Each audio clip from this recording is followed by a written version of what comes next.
자, 오늘 우리가 함께 나눌 말씀 느헤미야 2장입니다. 지난주에 우리 윤설미 집사님 간증을 통해서 북한 실정도 알았고, 우리가 얼마나 큰 은혜 속에 감사할 것이 많은 가운데 살아가고 있는지를 다시 한번 깨닫는 시간이었는데, 정말 보람됐던 건 사실은 그 지난주 예배를 마치고 난 후에 몇 분 성도님들과 대화를 나눌 수 있는 시간이 있었어요. 근데 그 손주가 이제 초등학생 저학년인데, 그 예배에 참석하고 나서 태도가 달라졌대요. 얼마나 갈지 모르겠습니다만 어쨌든 자기가 누리는 것이 이게 그냥 주어진 것이 아니라는 걸, 얼마나 큰 은혜인지를 알게 되었다는 얘기를 들으면서 참 잘했다, 지난주에는 참 큰 은혜를 받았다는 생각을 가졌습니다. 오늘은 세 번째 시간입니다. 흔히 이런 말 있죠.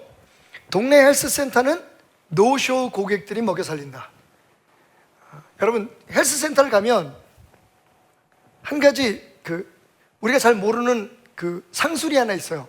상술이라보단 비즈니스 테크닉이 하나 있는데, 그게 뭐냐면 최소한 3개월부터 할인이 들어간다는 겁니다. 왜 그럴까요? 3개월 버티는 사람이 많지 않기 때문에 그렇습니다. 많은 분들이 아마 동의하시겠지만 계속해서 내가 이제 열심히 운동을 해야지, 내 건강을 위해서 내가 오래 살아야지, 건강하게 살아야지, 뭐 이래서 그 헬스센터를 끊습니다. 그런데 사실 한 달 넘기기가 어려워요. 그래서 일단은 등록을 해놓고 나오지 않은 사람들의 숫자가 거의 60%는 된다고 합니다. 그러니까 한 달씩 끊으면, 한 달씩 끊는데 그 할인을 해주면 별로 남는 게 없는 거죠. 그래서 최소한 3개월 이상을 등록하게 하고, 그 다음에 뭐 1개월 다니든지 2개월 다니든지 며칠 다니든지 그건 그 고객의 선택이고, 어쨌든 헬스센터 자체는 3개월 이상의 등록금을 받으니까, 물론 반환해주는 그런 여러 가지 팔러시도 있습니다만, 그래서 대부분 헬스센터를 가면 3개월부터 아주 큰 할인이 들어갑니다. 그러니까 무조건 3개월 이상을 끊으라는 거죠. 헬스센터는 등록해놓고 다니지 않는 사람들이 먹여 살린다는 말이 충분히 이해되는 그런 상황입니다. 뭐 이렇게 지속한다는 게 왜 그렇게 어려울까요? 사실 우리의 삶에 뭔가 의미 있고 꼭 필요한 변화를 이루려면 지속적으로 훈련하고 지속적으로 습관화하지 않으면 안 됩니다. 근데 그게 쉽지가 않아요. 저는 한 두 가지 이유가 있다고 생각합니다. 뭐 여러 가지 많은 이유가 있지만, 오늘 말씀을 준비하면서 제가 생각한 두 가지 이유는, 첫째는 어떤 변화를 위해서, 소위 새로 고침을 위해서 우리가 무엇을 시도할 때 열심히 뭘 하다가 보면 목표가 흔들리기 시작합니다. 목표를 잃어버릴 때가 있어요. 잊어버릴 때가 있습니다. 내가 왜 이 일을 하는 거지? 꼭 이걸 해야 되나? 그 목표가 흔들릴 때가 있어요. 그래서 하던 일을 중단할 때가 있습니다. 두 번째는, 목표는 분명히 있는데 그 목표를 이루기 위해서 내가 해야 될 그런 일들이 너무 고통스럽거나 버거운 거예요. 그러니까 치러야 할 대가를 감당하기가 어려운 거죠. 헬스 같은 경우가 그런 것 같아요. 하다 보면 막 힘들고 처음에, 근데 그거만 넘어서면 되는데 그게 잘 안 되더라고요. 그래서 그냥 되는 대로 살아, 이러고 내려놓을 때가 많습니다. 분주하게 무엇인가를 하고는 있는데, 열심히 시도는 하는데 왜 하는지, 꼭 내가 이걸 해야 되는지 목표가 흔들릴 때, 그리고 목표는 여전히 분명한데 내가 운동을 해야 돼, 내가 건강히 살아야 돼. 그런데 그러기 위해서 내가 매일매일 치러야 될 대가들이, 그 수고와 노력들이 너무 버겁고 지루해서 우리는 하던 일을 지속하지 못하고 중단할 때가 많습니다. 자, 이런 우리들에게 꼭 기억해야 될 좋은 사자성어가 하나 있죠. 한번 따라해 보겠습니까? 따라해 보십시오. 호시우보. 호시우보라는 이 말은 사실은 삼국유사를 지으신 이련 스님의 좌우명이기도 합니다. 좌우명이라기보다는 주변의 이련을 바라보는 사람들이 이련은 호시우보하는 사람이다 라고 얘기를 했다는 겁니다. 그런 기록이 있는데, 호시우보가 뭐냐면 호랑이의 날카로운 시선을 가지고 소처럼 천천히 우직하게 걸어라. 그래서 호랑이의 시선, 소의 발걸음, 호시우보. 여러분, 이련이 삼국유사를 쓸 때 아마 그 책이 후대의 역사를 공부하거나 후대 우리들에게 큰 영향을 미치고 이렇게 중요한 자료가 될 것을 처음부터 생각하고 쓰지는 않았을지도 모릅니다. 하지만 여러분, 그 역사서를 쓴다는 게 쉬운 일이겠어요? 주변에 얼마나 많은 방해와 그리고 유혹들이 있었겠습니까? 하다가 때려치고 싶은 순간도 많았을 것 같아요. 그런데 내가 후대에 남길 역사책을 하나 써야겠다라고 하는 마음을 가지고 어떠한 어려움이 있어도 꾸준히 조금씩 책을 써나가기 시작했고, 그것이 완성된 결과가 지금 우리들에게 오게 된 거죠. 그것을 주변에서 바라보던 다른 스님들이 이련을 호시우보하는 사람이다, 호랑이처럼 하나의 분명한 목표를 바라보고 그리고 서두르지 않고 천천히 그 일을 이루어간 사람이다 라고 얘기했다는 겁니다. 우리 역사 속에 그런 분들 많죠.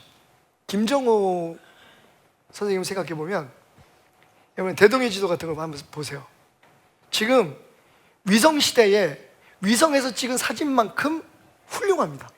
물론 비율이나 이런 거에는 문제가 있지만, 근데 중요한 게 뭐냐면 그게 어느 높은 곳에서 모든 것이 다 보이는 시야가 확보된 곳에서 한눈에 봐서 그린 지도가 아니라는 거죠. 직접 전궁 방방곡곡을, 산이면 산, 강이면 강, 들이면 들, 고을이면 고을, 모든 것을 발로 걸어 다니면서 그 그림을 그렸다는 것. 정말 김정호 선생님이야말로 호시우보한 사람이 아닐까 하는 생각을 가져봅니다. 오늘 성경의 본문 말씀의 주인공인 느헤미야가 그렇습니다. 느헤미야는 자기가 태어나지도 않은 조국, 그러나 하나님의 백성으로 하나님께서 축복하신 그 땅, 그리고 그 백성들에 대한 연민을 가졌습니다. 오랜 세월이 지나서 성은 무너지고 심지어는 들짐승들이 와서 보금자리를 만들고 살 만큼 피폐해졌는데, 파괴가 됐는데 140여 년이 지나는 동안 그 누구도 그것을 다시 세우고 회복할 생각을 하지 않았다는 겁니다. 성전은 다시 회복되었지만, 지었지만 그 성전에서 예배드리기 어려웠습니다. 왜냐하면 주변에 있는 여러 힘 있는 국가들이 호시탐탐 호랑이의 눈으로 하나님을 예배하며 다시 회복되어 세워지는 유대를, 이스라엘 백성들을 용납하지 않았기 때문입니다. 그런 상황을 보고 느헤미야는 가슴 아파서 오랜 시간을 금식하면서 하나님 앞에 그 나라와 민족을 위해서 눈물로 기도했다고 성경은 기록하고 있습니다. 그렇게 나라를 다시 회복시켜야겠다, 나라를 새로 고쳐야겠다 라고 생각한 느헤미야는 어떻게 했을까요? 하나님은 어떻게 그를 통해서 하나님의 나라를 다시 회복하고 하나님을 향한 그 백성들의 예배를 다시 재건시키셨을까요? 오늘 2장 말씀은 느헤미야가 어떤 믿음을 가졌는지, 어떤 사람이었는지를 우리에게 보여줍니다. 첫 번째로 우리가 주목해야 될 건 느헤미야의 호시입니다. 느헤미야는 신앙적으로 호랑이와 같은 시선을 가졌던 사람이었습니다. 여러분, 호랑이 조련사들이 호랑이를 조련하기 위해서 그 우리에, 케이지에 들어갈 때 이런 4다리가 달린 의자를 가지고 들어간다고 합니다. 뭐가 붙어 있어, 지저분하게. 성도님들한테 보여드려야 돼요. 이렇게 4다리가 달린 의자를 가지고 들어가는 이유가 뭘까요? 호랑이 같은 맹수는요, 먹잇감을 바라볼 때 딱 시선을 고정하고 그 목표가 결정되면 절대로 다른 곳을 바라보지 않는답니다. 다시 말하면 이 호랑이, 사자와 같은 맹수들은 목표, 표적이 흔들리면 행동을 할 수 없다는 거죠. 이번에 아프리카를 같이 다녀오신 분들은 정말 운 좋게 야생 사자를 볼 수 있는 기회가 있었습니다. 저희가 이제 비행기를 타기 위해서 나오면서 수도를 향해서 나오는데 그 내셔널 파크를 지나가게 됐어요. 야생 동물들이 있는. 근데 그 레인저한테 전화가 무전이 온 거예요. 여기 사자가 있다고. 사실은 우간다가 아프리카지만 우리가 생각할 때 막 거기에 확 사자가 뛰어다니고 막 이럴 것 같지만 사실은 사자 보기는 그렇게 쉽지가 않습니다. 그런데 사자가 나타났다는 거예요.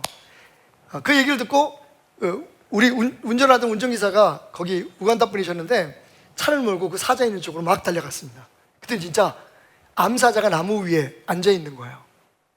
그런데 전혀 움직임이 없었습니다. 그냥 움직임이 있다는 거 우리 이렇게 쳐다보고 있다가 한번 뒤로 이렇게 돌아서 뒤태를 한번 보여주시고, 이 어르신이, 그리고 다시 또 돌아서서 우리를 이렇게 노려봅니다.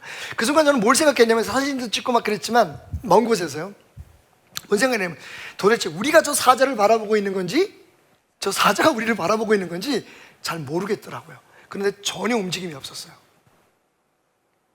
그 운전기사는 어떤 의도를 가지고 있었냐면, 레인저한테 돈을 조금 주고, 뭐 아프리카는 안 되는 게 없으니까, 나중에 거기 그 사자를 구경하기 위해서 여러 대의 차들이 서 있었는데 그 차들이 지나고 나면 우리 차만 남으면 그 사자 곁으로 우리를 데려다 주겠다는 겁니다.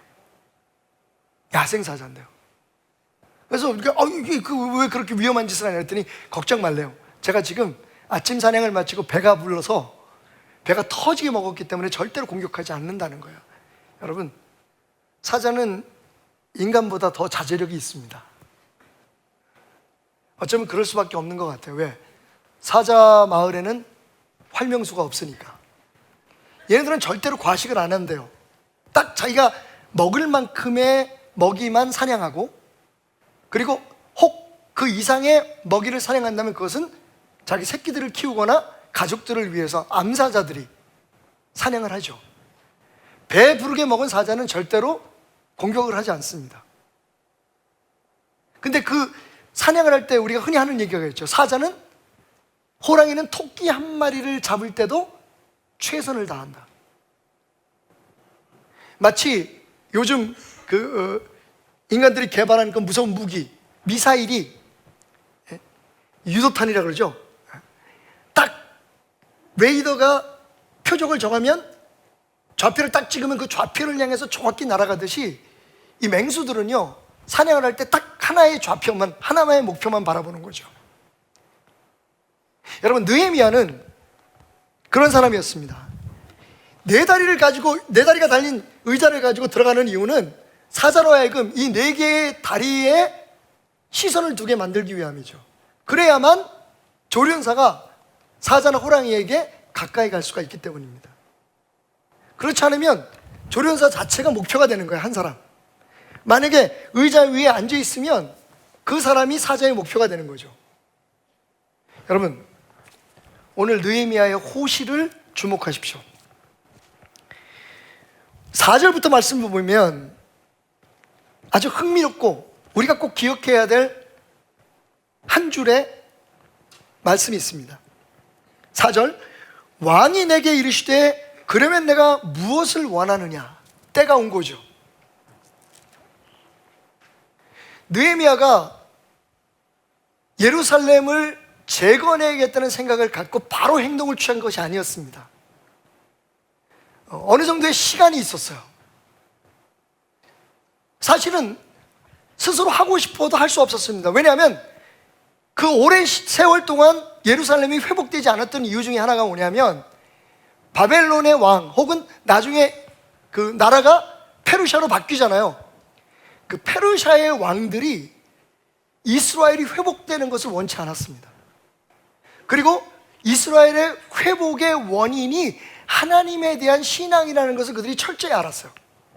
오늘 말씀 속의 주인공인 또 한 사람, 아닥사스다라고 하는 이 왕은 예루살렘의 회복을 가장 반대했던 사람 중에 하나예요.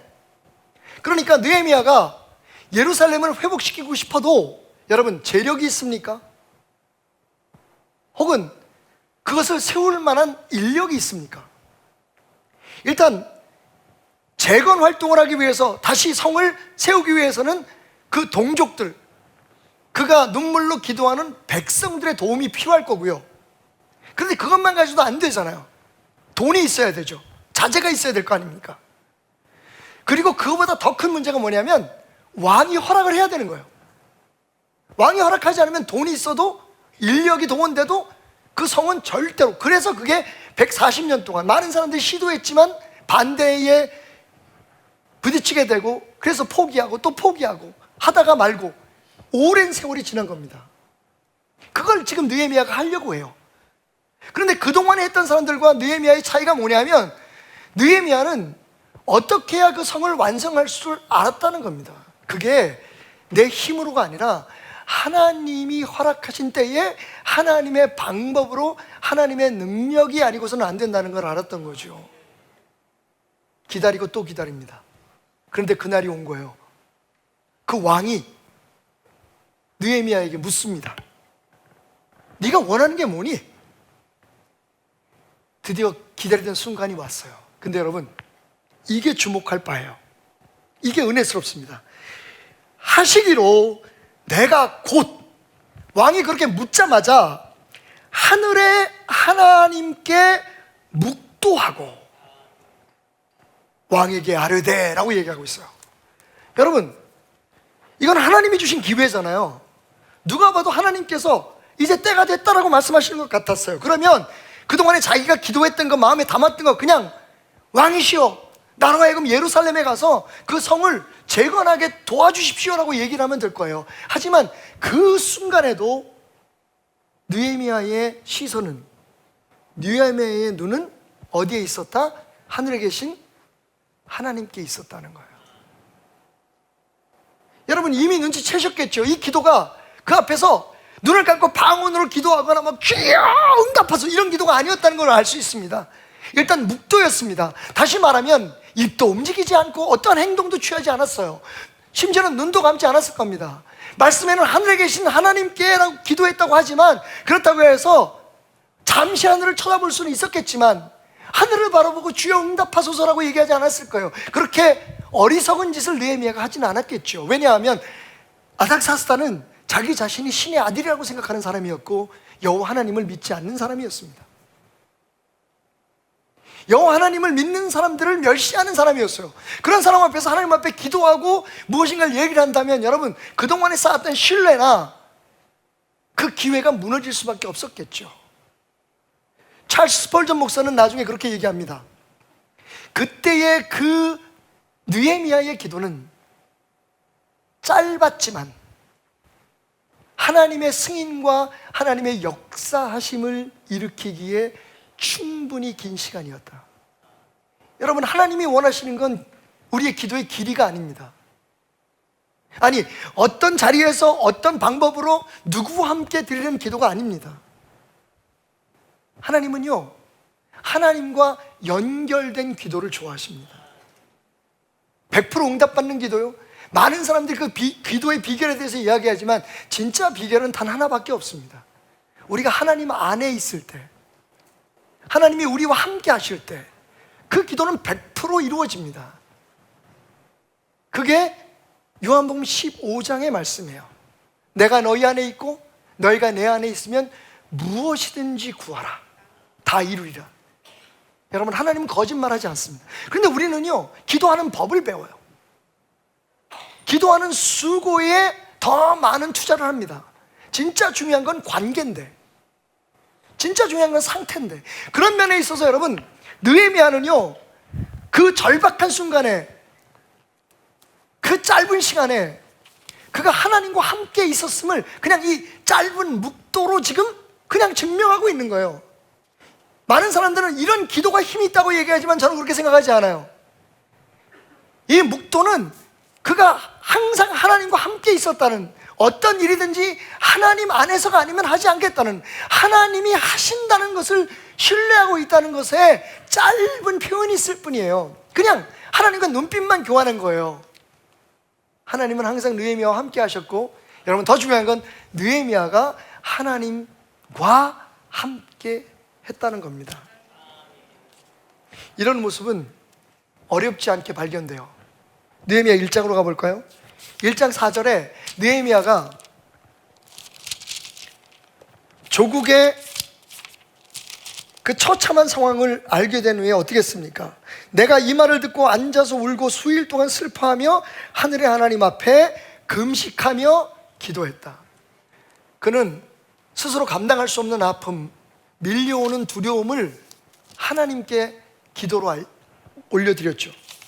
그리고 오늘 2장에 가면 드디어 그 일을 이루기 위해서 준비하는 과정에서 기회가 왔을 때 왕이 네가 뭘 원하니라고 묻는 그 순간에 여전히 느헤미야의 시선은 하나님께 있었습니다. 짧게 묵도했죠. 4장에 가면 드디어 그렇게 해서 시작된 예루살렘 성 그 재건이 성이 반쯤 쌓였어요. 그러니까 한 50% 공정이 진행되고 있을 때 심한 반대가, 오늘도 우리가 말씀을 읽을 때 맨 10절에 보면 반대가 시작되고 있다는 것을 우리가 알잖아요.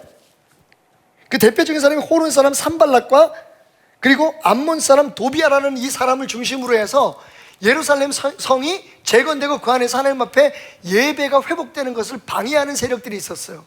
그 중에 도비아라는 사람, 그가 암몬 사람이라고 얘기하지만 도비아라는 이름은 히브리식 이름이에요. 다시 말하면 그가 아버지 쪽이나 어머니 쪽이나 어떤 관계인지는 모르지만 히브리 사람의 피를 타고난 사람이라, 히브리 사람이었다는 것을 말해요. 암몬의 그런 시민권을 가지고 있었지만, 국적을 가지고 있었지만 그 사람은 사촌이었던 거죠. 동족이었던 거죠. 친척이었던 거예요. 근데 그가 예루살렘 성을 다시 회복하는 걸 반대합니다. 그 반대는 처음부터 지속되죠. 그래서 4장에 가면 반쯤 쌓였는데 여전히 그 산발랏이 성을 건축하는 것을 분노하고 유다 사람을 비웃으면서 그냥 단순히 방해하는 게 아니라 이런 얘기를 해요. 야, 니네들이 지금 쌓는 그 성은 여우가 올라가도 무너져 버릴 거야. 그러니까 처음에는 왕에게 조소를 보내서 고발장을 보내가지고 이 지금 이스라엘 사람들이 힘을 모아서 다시 왕에게 우리 페르시아에 반역을 하기 위해서 지금 준비하고 있다라고 얘기를 했어요. 근데 그게 먹혀지지 않으니까 이제는요 그 공격의 화살을 느헤미야와 성을 지금 증축하고 있는 사람들을 향합니다. 그리고 뭐라고 얘기하냐면 비웃어요. 야, 니들 지금 잘 짓는 것 같지? 그거 금방 완성될 것 같지? 그거 여우 새끼 한 마리만 올라가도 무너지는 성벽을 니네들이 짓고 있어 라고 말이죠. 자, 그때 느헤미야는 어떻게 했을까요? 4절, 우리 하나님이여 들으시옵소서. 느헤미야는 또다시 하나님 앞에 기도합니다. 문제 앞에서, 장애물 앞에서 느헤미야가 선택한, 느헤미야가 바라본 곳은 여전히 하나님이었어요. 우리가 업신여김을 당하나이다, 하나님 앞에 그대로 다 얘기를 하는 거예요. 쟤네들이요 우리를 비웃어요. 지금 하나님의 일을 하고 다시 예배를 회복시키고 하나님의 백성들을 다시 일으켜가는 새로 고침을 하고 있는 우리들을 조롱하고 비난하는 저들을 지켜보소서. 하나님, 우리가 믿을 건 하나님밖에 없습니다. 조금 많이 뛰어넘어서 느헤미야가 13장까지 있습니다. 느헤미야 13장 마지막 두 절을 한번 볼까요? 30절과 31절. 드디어 성이 50여일 만에 완성이 됩니다. 150여 년 동안, 140여 년 동안 복원되지 않았던, 재건되지 않았던 그 성을 50 며칠 만에, 그러니까 50 며칠 만에 할 수 있는 걸 이스라엘 백성들이 못 해왔던 거예요, 여태까지. 그게 완성되고 난 후에 역시 목표가, 원래 궁극적인 목적이 성을 완성하는 것이 아니었잖아요.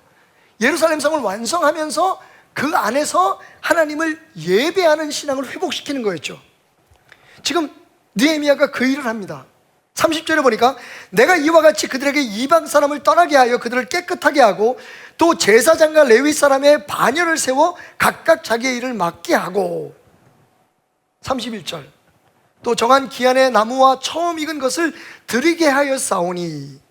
저는 이 선언이 너무 아름답습니다.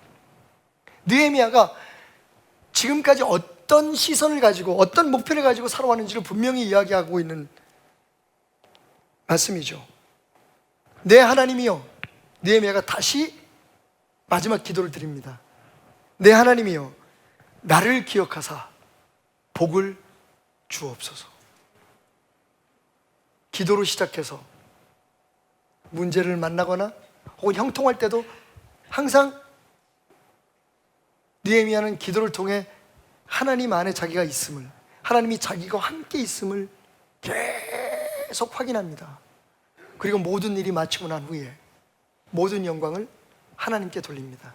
이제 내가 할 일은 다 했는데 하나님, 이후에 이 나라와 이후에 이 백성과 이곳에서 드려지는 모든 기도와 예배들을 하나님 받아주십시오. 복을 내려주십시오 라고 말이죠.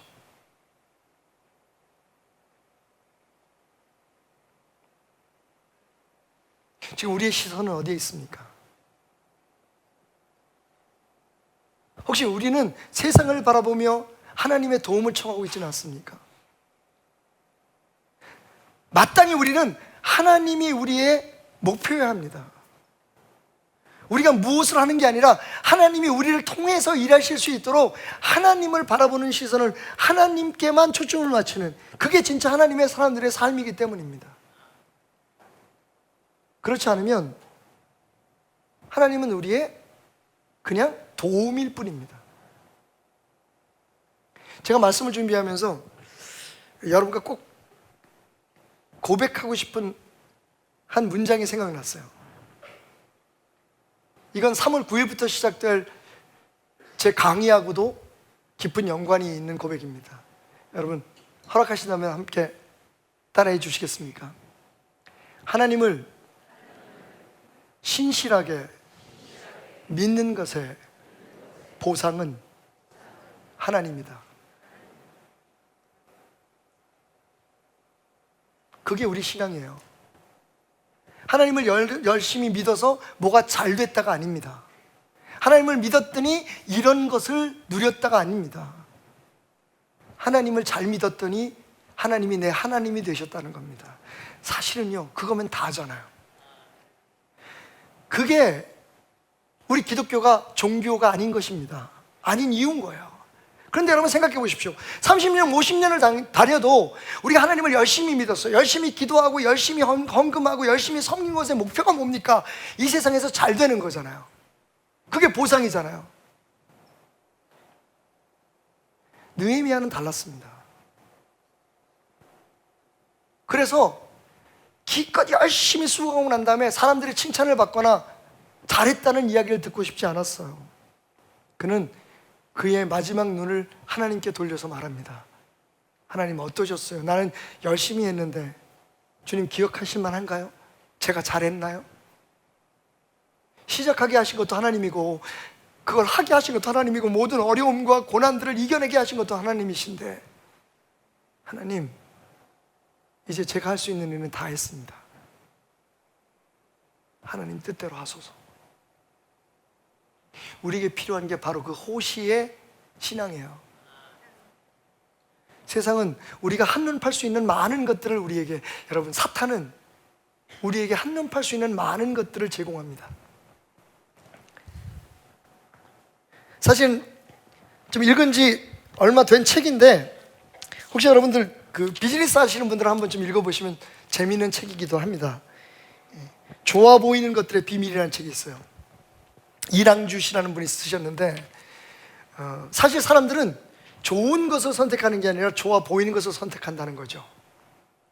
그래서 사실은 세상은 사람들에게 보기 좋은 것, 보기 좋아 보이는 것들을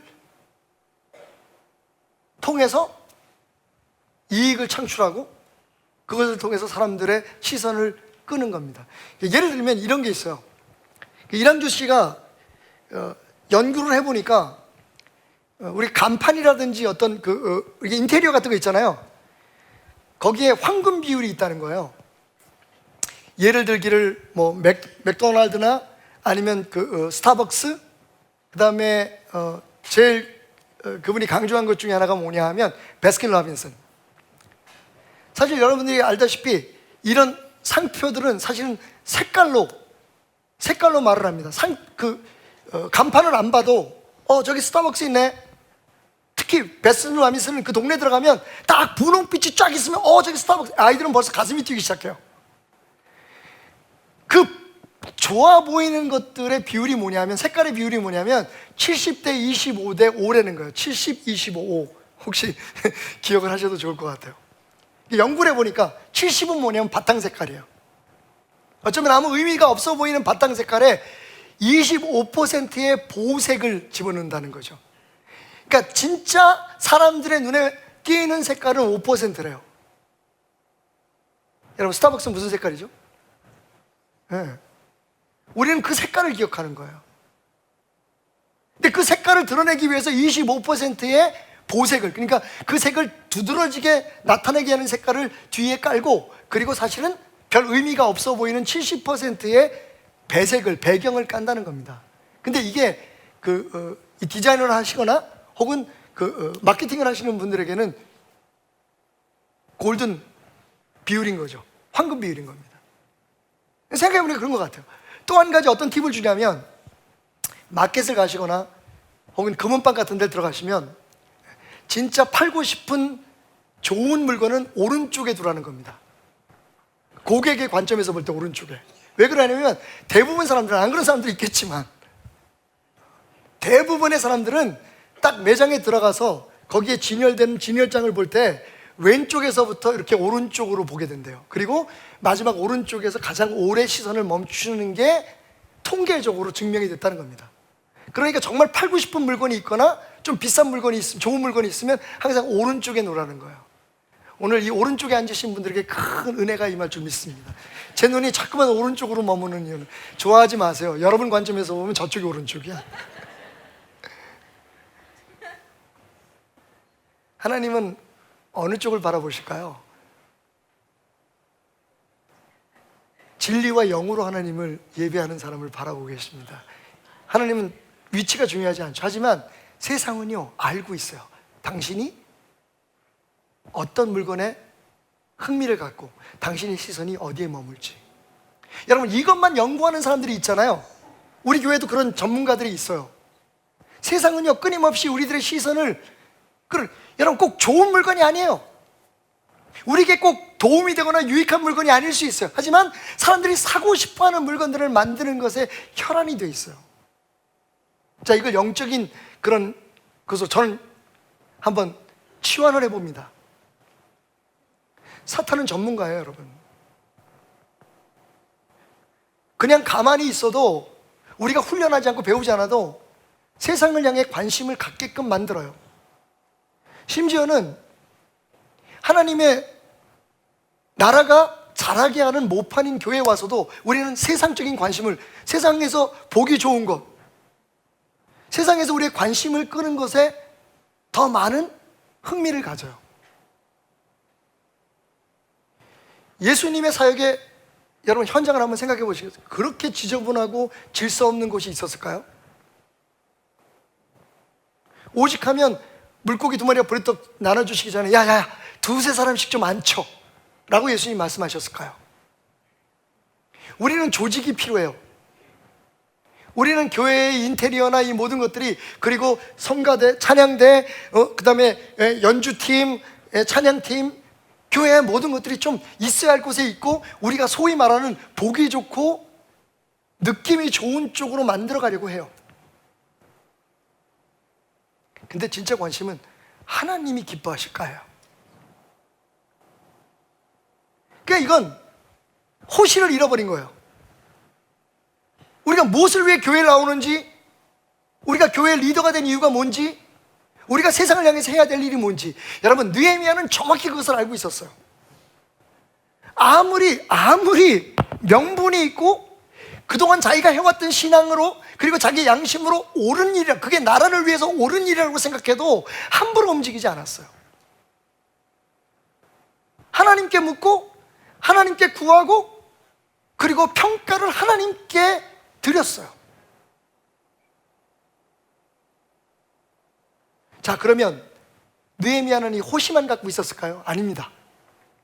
느헤미야는 그 호시를 가지고 우보를 합니다. 소처럼 우직하게. 저는 솔직히 말하면 제 입장에서는 그게 더 은혜스러웠어요. 그게 잘 안 되니까 제가. 오늘 말씀을 볼까요, 여러분? 이 기회가 언제 왔느냐? 이 기회가 아닥사스다 왕 제20년 니산월에 왔다고 얘기를 해요.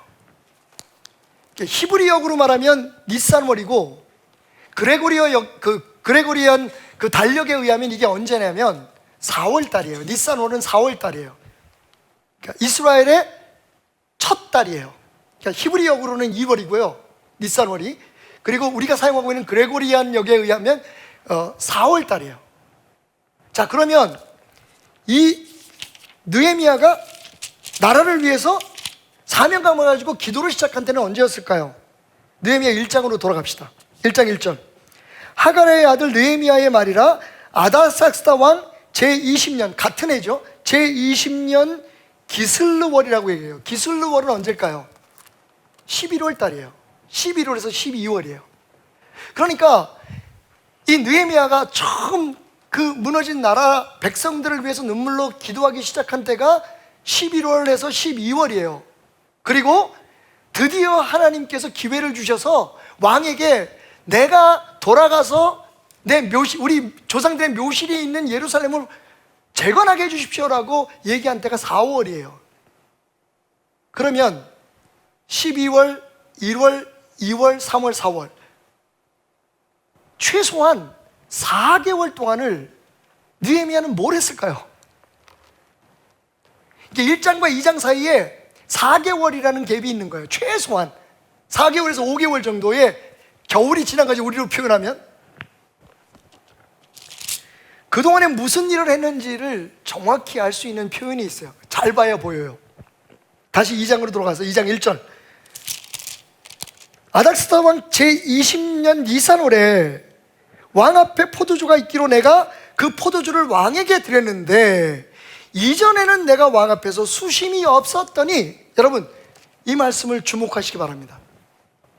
5개월 동안 뭘 했냐면요, 행복하게 일을 했던 거예요. 지금 이전에는 내게 수심이 없었더니라는 말은 지금 느헤미야가 의도적으로 왕 앞에서 지금 자기가 하는 일이 굉장히 행복한 것처럼 보이게 했다는 거예요. 이게 저에겐 쉬운 일이 아니었어요. 그러니까 그 순간을 위해서 왕이 내가 예루살렘으로 돌아가서 우리 나라를 재건하게 해주세요, 이거 안 먹힐 거 알았어요. 그러니까 왕이 내게 충분한 신뢰를 가지고 내가 원하는 것을 해주고 싶은 그 마음이 생겼을 때에 왕의 입으로 먼저 물어보게 했던 거죠. 그러기 위해서 오늘 느헤미야는 고백해요. 내가 그 4개월, 5개월 동안 눈물로 금식하며 하나님 앞에 나라와 민족을 위해서 집에서는 그렇게 기도했을지라도 이 왕의 포도주 따라주는 거, 여러분 술 따라주는 일이에요.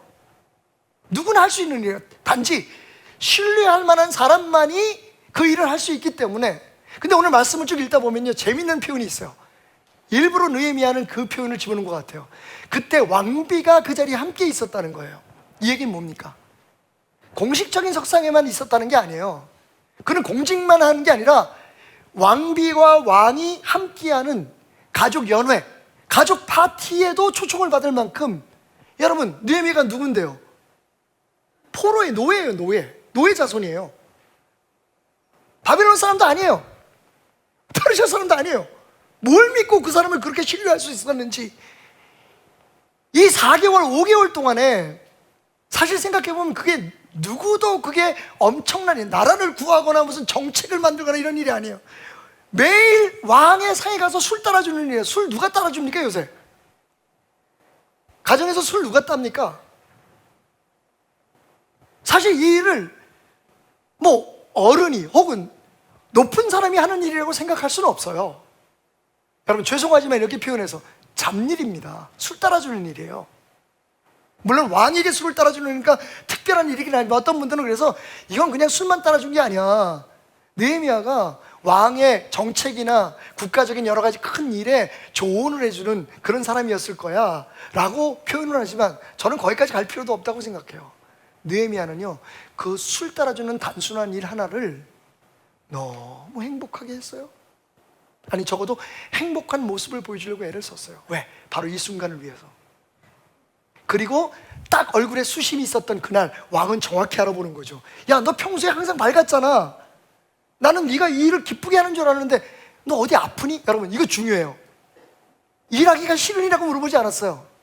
넌 지금 너한테 맡겨진 일이 너무 한심한 일이라서 너 짜증나니? 이렇게 얘기하지 않았어요. 이게 우리 기독교인들이 배워야 될 일이에요. 정말 누구를 전도하고 싶거나 누구에게, 특히 가정에서 자녀들에게 하나님을 전하고 싶은 마음이 있다면 여러분, 이 정도의 우보의 치밀함이 있어야 돼요.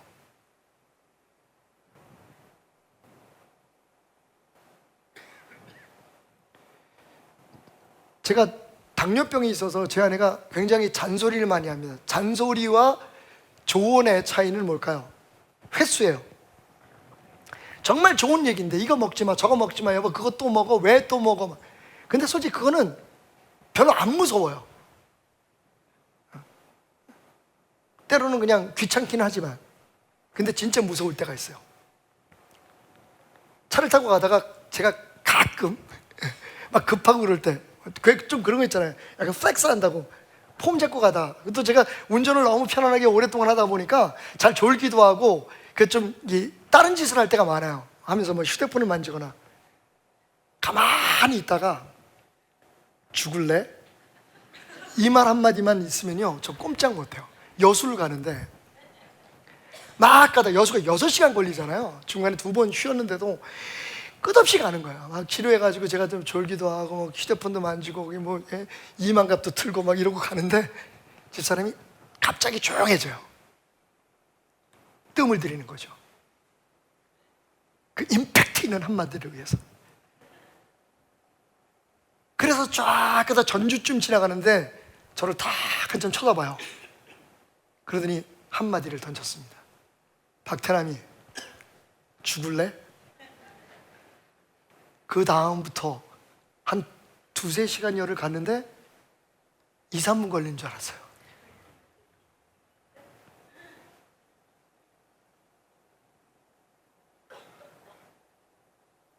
여러분, 느헤미야는요 그 순간 하나님이 허락하신 그때조차도 하나님께서 주실 거라는 걸 알고 계속 왕 앞에는 그 술 따라주는 일을 그냥 자기 천직인 양 행복하게 했던 거예요.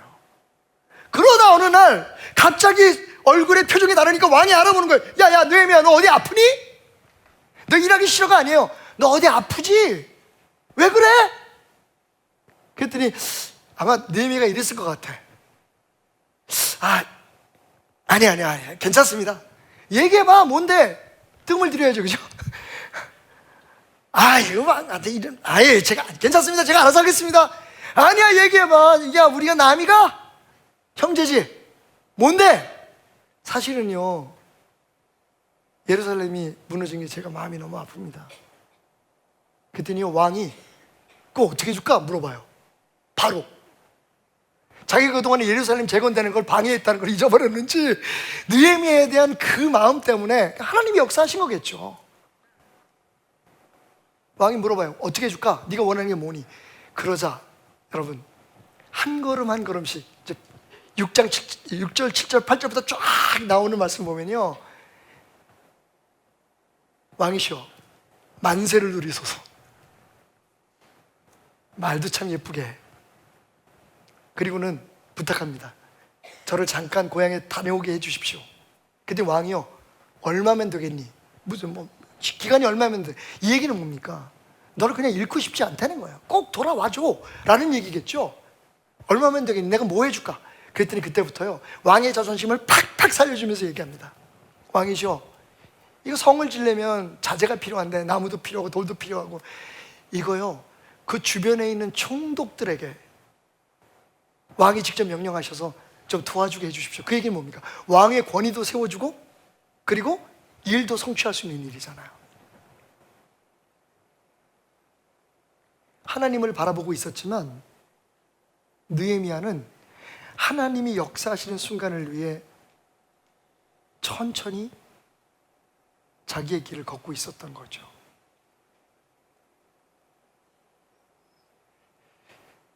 우리가 꾸는 꿈 중에서 개꿈들이 좀 있죠. 어떤 개꿈이 이루어질까요? 개꿈에 관한 이런 얘기가 생각이 나요. 두 아들이 있었습니다. 두 아들이 전부 다 개꿈을 꿔요. 이 개꿈이란 뭐냐면 개를 갖고 싶은 꿈이에요. 두 아들이 전부 다 개를 갖고 싶은 꿈을 꾸는데 하나들은요 계속 아버지 만날 때마다 개 사줘요, 개 사줘요, 개 사줘요 라고 얘기해요. 개소리만 해요.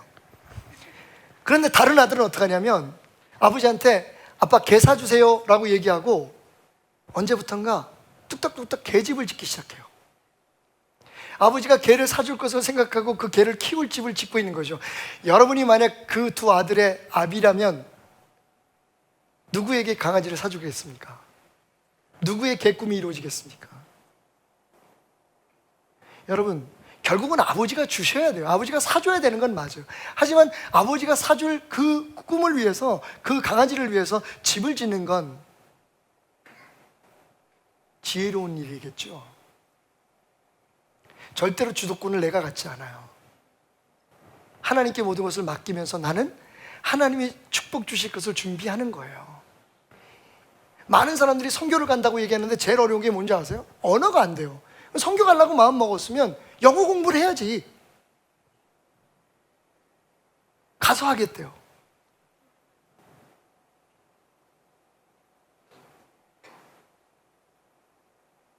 많은 사람이 이제 때가 됐으니까 내가 교회 장로도 되고 권사도 되고 집사도 돼야지. 여러분, 그 꿈을 갖는 건 참 아름다운 일이죠. 하나님께서 그 헌신을 얼마나 기뻐 받으시겠어요. 그런데 될 준비를 하셔야죠. 성경도 제대로 한 번도 읽어본 적도 없고, 그러니까 결국 우리가 보기 좋고 우리가 그냥 좋은 대로 교회든 가정이든 세상이든 다 그렇게 되어 가야만 한다고 생각하는 거예요. 그리고 사탄은 그렇게 우리의 시선을 하나님으로부터 돌리게 하는데 전문가인 거죠. 여러분, 교회 와서 뭐가 가장 좋으십니까? 여러분이 정말 좋은 게 하나님을 예배하는 건 맞습니까? 교회에 뭘 기대하십니까? 루비통 같은 교회를 좋아하십니까? 샤넬을 좋아하십니까? 아니면 우리 성도들이 팔고 있는 남대문 시장에 그 편안한 쇼핑백을 원하십니까? 진짜 우리에게 필요한 게 뭘까요? 시장을 가는데 샤넬 들고 가시겠어요? 하나님의 관점에서 지금 우리에게 너희들이 꾸는 꿈, 사도 바울이 얘기하잖아요. 너희 안에 착한 일을 시작하신 이가 그리스도 예수의 날까지 이루실 거다. 하나님은 완벽한 계획을 가지고 계신데 그 꿈이 이루어지기 위해서 하나님이 이루시는 일 앞에 우리가 항상 그릇을 준비하고 그 축복이 살 수 있는 집을 만들어가는 것이 우리의 일이잖아요. 그것도 역시 하나님의 말씀에 따라. 오늘 찬양대가 영적으로 좀 통하는 것 같아. 요즘 성가대가 찬양팀도 마찬가지고 예수님을 따르라는 주제의 찬양을 했잖아요. 예수님 따르는 건 도대체 무슨 얘기일까요? 그건 개념이 아니에요, 여러분. 실제적으로 예수님에 따르는 건 제가 생각할 때는 그 찬양을 들으면서 제 머릿속에 그냥 정리가 됐어요. 이것도 또 설교 한 편인데 길게 안 할게요. 세 가지예요. 먼저는 예수님과 함께하는 거예요. 예수님이 제자들을 부르신 이유가 예수님과 함께하는 게 전제였어요. 두 번째 뭡니까? 예수님이 무슨 말씀을 하시는지, 오늘 이상국 목사님 말한 것처럼 예수님의 꿈이 뭔지, 예수님 우리를 통해서 무슨 일을 하시는지 듣고 그것을 행하는 거죠. 그런데 이것으로 예수님을 따르는 것이 완성되지 않아요. 세 번째 뭔지 아십니까? 그렇게 우리가 함께하고 우리가 따르고 순종하면서 그 예수님의 실제적인 능력이 우리의 삶에 나타나야 되는 거죠. 이게 예수님을 따르는 거예요. 이게 하나님을 믿는 거예요. 하나님을 믿어서 우리가 원하는 세상을 만들고 하나님을 믿어서 우리가 원하는 것들을 얻는 게 아니라 하나님이 우리를 통해서 일을 하실 수 있도록 우리를 드리는 거예요. 그게 집을 짓는 일이에요. 그래서 세상 사람들 앞에서 우리가 웃는 낯을 가져야 돼요. 그 사람들에게 임팩트 있게, 야, 저 사람은 진짜 하나님의 사람이라는 걸 보여줄 수 있는 시기를 기다릴 줄 알아야 되고, 그것을 위해서 매일 불평하고 원망하다 하나님 믿으라고 하면 누가 믿겠어요? 매일 다투고 싸우고 불만투성인 교회를 나오라 그러면 누가 나오겠습니까, 여러분? 꿈을 갖는 건 좋아요. 근데 그 꿈을 하나님께서 이루게 하실 때 우리가 어떻게 그것을, 어떤 사람을 놓고 우리가 계속 눈물로 기도하고 그 사람을 전도하기를 원한다고 치십시다. 중요한 건 그 사람이 왔을 때 정말 이 교회가 맞아, 내가 예수님 믿길 잘했네 라고 할 수 있는 교회를 만들어야 되잖아요. 그걸 만들기 위해서 우리가 지금 이렇게 싸우는 거야 라고 얘기한다면 할 말이 없어요. 여러분, 그건 세상에서도 얼마든지 하는 일들이에요.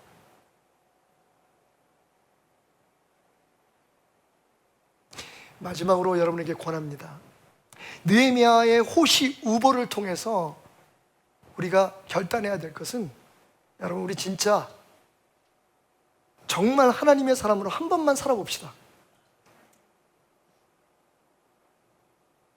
교회 다니는 세상 사람 말고요, 하나님을 믿는다고 하는 세상 사람 말고 진짜 하나님의 사람이요. 다시 말씀드리지만 우리가 하나님을 이렇게 신신히 믿고 교회 열심히 나오고 교회에서 직분하고 교회에서 무슨 헌신하고, 최대 목표가 뭐예요? 이렇게 하면 하나님이 내게 좋은 집 주시고 좋은 삶 주시고 사업 번창하게 하시고 모든 위험에서 나를 지켜주시고. 여러분, 하나님을 소유해야 돼요. 아니, 정확히 말하면 하나님이 우리를 하나님의 사람으로 인정하실 수 있어야 돼요. 그렇지 않으면 50년, 60년을 다녀도 우리는 그냥 교회 다니는 사람이지, 우리의 관심은 항상 세상에 있어요. 하나님 사람 아니에요, 여러분. 죄송하지만 구원은 받겠죠. 근데 하나님의 사람으로 하루도 세상에서 살지 못하고 죽어요.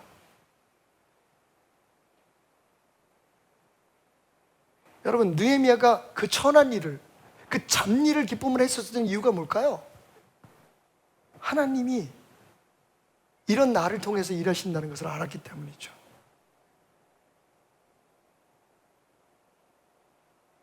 올해도 한 60, 70%의 젊은 직장인들이 기회만 되면 직장을 옮기고 싶다고 얘기한대요.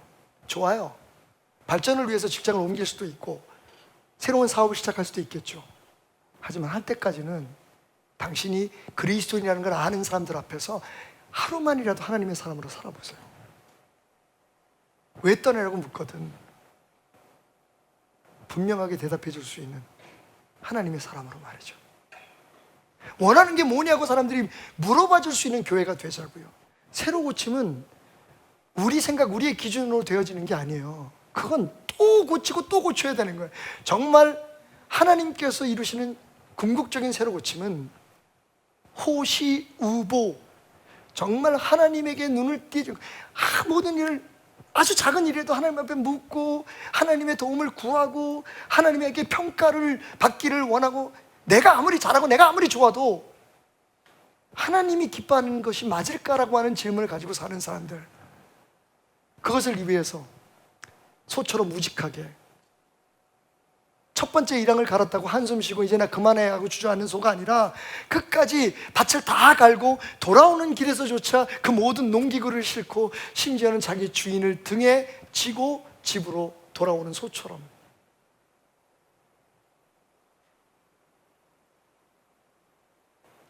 여러분, 한번 고백해 볼까요?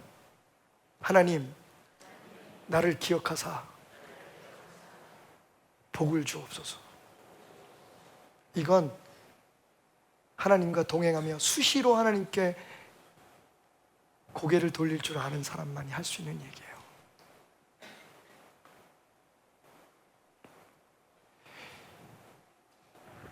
로마 바티칸에 방문했을 때 그 시스티나 성전 지붕화가 있잖아요. 천지창조, 미켈란젤로가 그린 그림.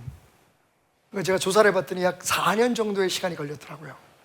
우리가 흔히 말하는 그 우마를 쌓고, 나무로, 그때는요, 나무로 아시바를 만들고 그 위에 올라가서 4년 동안 그림을 그렸는데, 다른 사람의 손을 많이 빌리지 않고 프레스코 하잖아요. 그 그림을 그리면서 나중에 그림을 다 그렸을 때 미켈란젤로의 고개가 돌아가진 않았대요. 천장을 보고 이렇게 그려야 되니까. 4년을 그러고 아침부터 밤 늦게까지. 기록에 의하면 나중에 그림을 다 그리고 내려왔을 때, 땅을 밟았을 때 장화가 벗겨지질 않아서 칼로 찢어냈대요. 장화 벗을 시간이 없어서 이게 붙어버린 거죠. 그렇게 그림이 다 완성됐습니다. 그게 사이즈가 한 40m? 40m, 한 41m, 한 13m 정도 되니까 평수로 따지면 165평 정도 되는 것 같아요. 41.2m인가 뭐 그렇더라고요. 잘 기억이 안 나는데. 하여튼 160평이 좀 된다는 건 알고 있어요. 160평 정도 되는 그림을 4년 동안 그린 거예요. 정말 섬세하게 있는 힘을 다해서. 근데 그림이 완성되는데도 붓을 놓고 안 내려놓는 거예요. 그 꺾인 목으로 계속 그 그림을 보고 계속 응시하고 있는 겁니다. 그 밑에 있던 제자들이 집에 가고 싶으니까, 선생님 완벽합니다, 우리가 보기에는 흠 하나 없는 완벽한 작품인데 왜 안 내려오시나요? 그래서 미켈란젤로가 한숨을 푹 내쉬면서 여전히 그 그림을 바라보며 이렇게 얘기했답니다. 나는 다 했는데 하나님은 어떻게 보실까?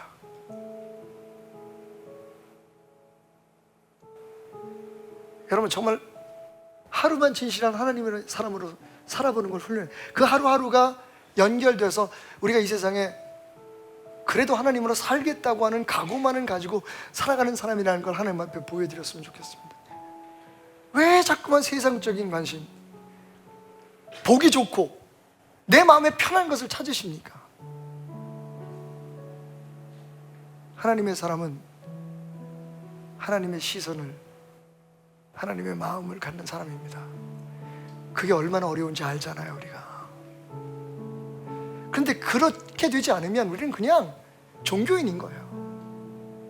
하나님 믿고 예수 믿어서 그냥 세상에서 편하고 남보다 잘 살고 내가 잘났다는 걸 과시하고 싶은 사람에 불과한 거죠.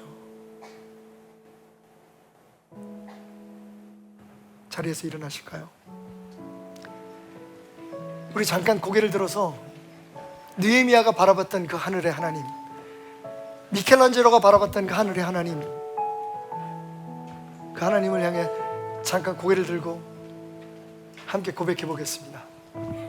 나의 하나님, 나를 기억하사 복을 주옵소서.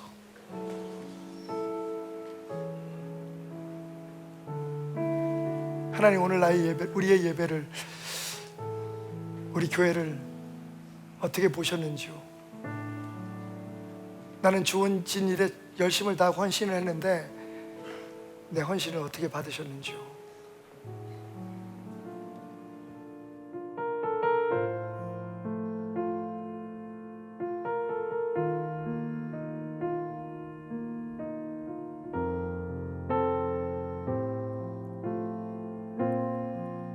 하늘의 문을 여소서,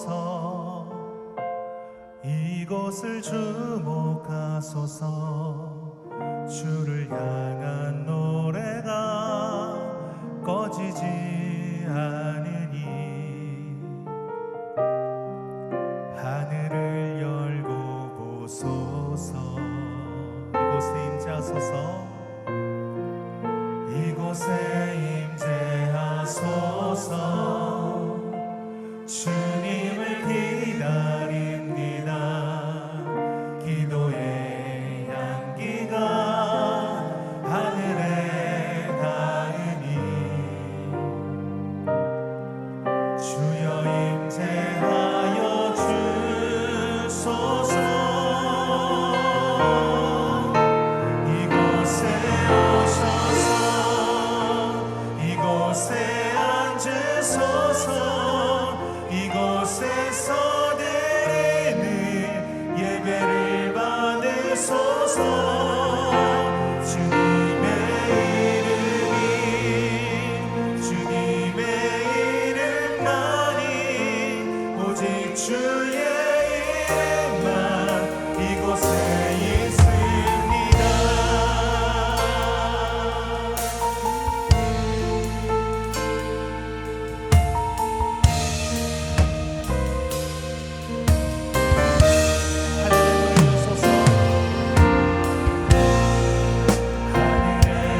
고백하길 소망합니다. 아멘.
남성분들이 우리 위해 죽으시고 우리 위해 죽으시고 다시 사시 생명의 주 우리 위해 죽으시고 다시 사시 우리 다같이 한 번 더 우리 위해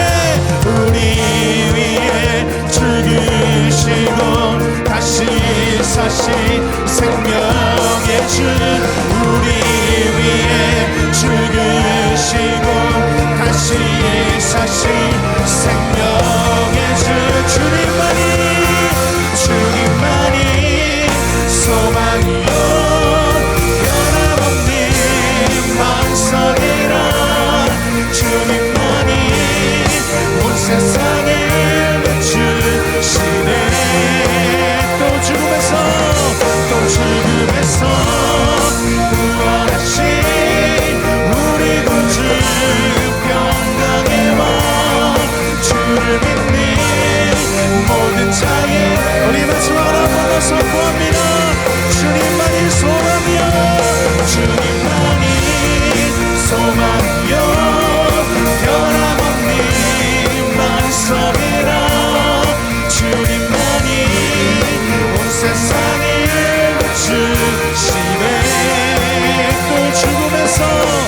죽음에서 부활하신 우리 구주 평강의 왕 주를 믿니 모든 자의 소망 되신 주를 믿네.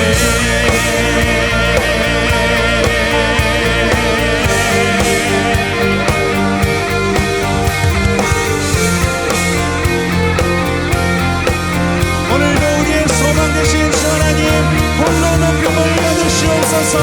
주님을 찬양합니다.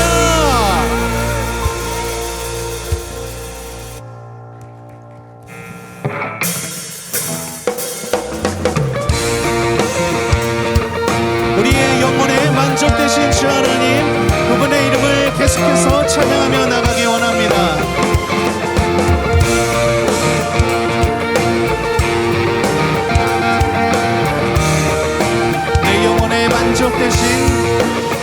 내 영혼에 만족되신 주님 기쁘게 주 찬송합니다.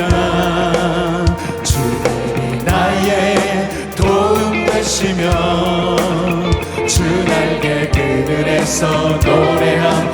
내 영혼에 만족되신 주님 기쁘게 주 찬송합니다. 주님이 나의 도움 되시며 주 날개 그늘에서 노래합니다. 주의 인자하심이 생명보다 나음으로 내 입술이 주를 찬양. 내 평생의 주를 영원히 송축하며 내 손을 높이는 내 영혼에 만족되신 주님 기쁘게 주 찬송합니다. 주님이 나의 도움 되시며 주 날개 그늘에서 노래함. 주의 인자하심이 생명보다 나음으로 내 입술이 주를 찬양.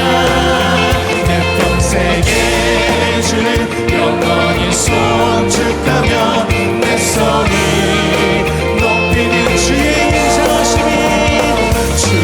인자하심이 생명보다 나음으로 내 입술이 주를 찬양. 내 평생의 주를 영원히 송축하며 내 손을 우리 한번 목소리로 손꼽치며 주의 인자하심이 생명보다 나음으로 내 입술이 주를 찬양. 내 평생의 주를 영원히 송축하며 우리 목소리 높여 찬양합니다. 주의 인자하심이 생명보다 나음으로 내 입술이 주를 찬양. 내 평생의 주를 영원히 송축하며 내 손이 높이 듭니다. 내 손이 높이 듭니다. 내 손이 높이 듭니다. 할렐루야. 주의 자신의 생명보다 남을 고백합니다.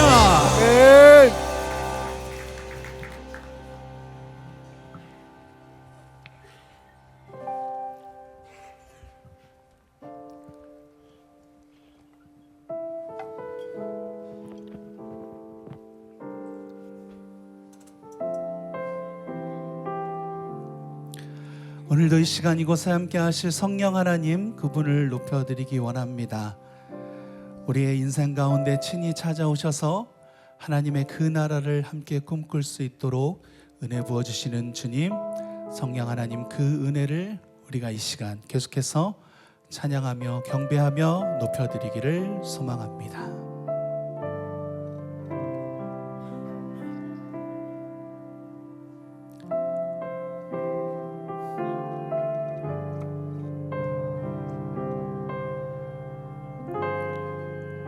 허무한 시절 지날 때 깊은 한숨 내쉴 때 그런 풍경 보시며 단식하는 분 있네.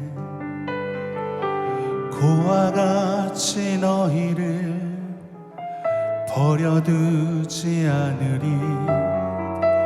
내가 너희와 영원히 함께하리라. 성령이 오셨네. 성령이 오셨네. 성령이 오셨네. 내 주에 보내신 성령이 오셨네. 우리 인생 가운데 친히 찾아오셔서 그 나라 꿈꾸게 하시네.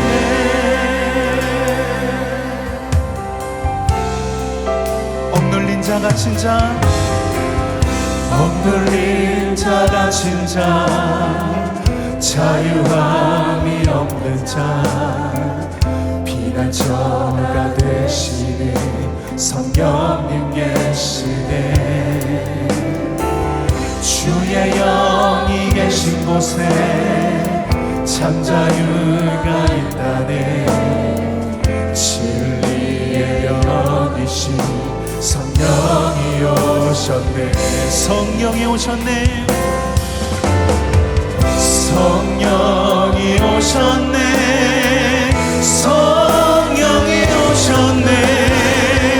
내 주에 보내신 성령이 오셨네. 우리 인생 가운데 친히 찾아오셔서 그 나라 꿈꾸게 하시네. 성령이 오셨네. 성령이 오셨네. 성령이 오셨네. 내 주에 보내신 성령이 오셨네. 우리 인생 가운데 친히 찾아오셔서 그 나라 꿈꾸게 하시네. 나는 주를 섬기네. 나는 주를 섬기는 것에 후회가 없습니다. 내가 걸어온 모든 시간 다 주의 은혜니. 내가 걸어간 모든 날도 주만 섬기며 살리. 오직 예수의 이름 부르며 살아가. 나는 주를 섬기는 것에, 나는 주를 섬기는 것에